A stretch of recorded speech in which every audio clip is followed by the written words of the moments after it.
விருதுநகரில் கர்ம வீரர் காமராஜர் காலத்திய மாணவர் சங்க தலைவர் காமராஜரின் திருவுருவ சிலைக்கு மரியாதை செலுத்தினார். பெருந்தலைவர் காமராஜரின் 124வது பிறந்த நாளை ஒட்டி விருதுநகரில் காமராஜர் இல்லத்தில் உள்ள அவரது திருவுருவ சிலைக்கு காமராஜர் காலத்திய மாணவர் சங்க தலைவரான PVS ஜெயராஜ் மாலை அணிவித்து மரியாதை செலுத்தினார். காமராஜருடன் பழகிய நாட்களையும் அவர் நினைவு கூர்ந்தார்.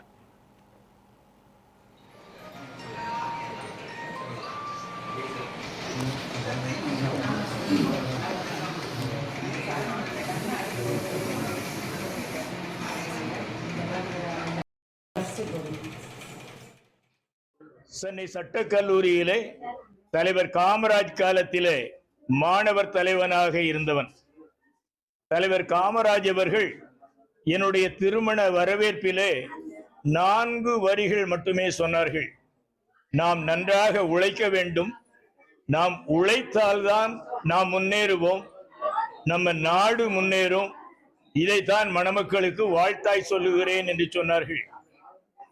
நான் இந்தியாவை காப்போம், ஜனநாயகத்தை காப்போம் என்று முதலாவதே உச்சரித்ததனுடைய நோக்கம் தலைவர் காமராஜர் அவர்கள் பின் நாட்களிலே இந்திய தேசத்தினுடைய நிலையை குறித்து மிகவும் பாரப்பட்டு தொடர்ந்து 1975 அவர்கள் உச்சரித்த வாசகம் எல்லாம் இந்தியாவை காப்போம், ஜனநாயகத்தை காப்போம்.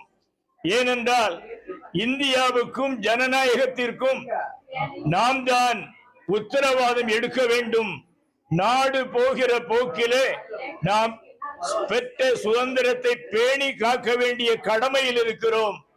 அரிதாக பெற்றதை எளிதாக இழந்துவிடக் கூடாது என்பதிலே அக்கறையாக இருந்தார்கள். எளிமை, நேர்மை, தூய்மை, ஒரு கரைபடாத கரத்துக்கு சொந்தக்காரராக வாழ்ந்து இந்திய தேசத்திலே உலக வரலாற்றிலே ஒரு மகிமையான இடத்தை பெற்றுக் கொண்டவர்கள் தலைவர் காமராஜர் அவர்கள்.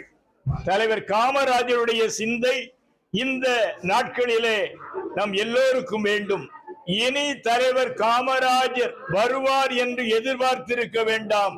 நாம் ஒவ்வொருவருமே காமராஜராக மாறுவோம். இந்தியாவை நாம் காப்போம், ஜனநாயகத்தை காப்போம், இந்திய மேம்பாட்டிற்கு நம்மால் இயன்றதை செய்வோம். வாழ்க இந்தியா, வாழ்க தலைவர் காமராஜ் புகழ்.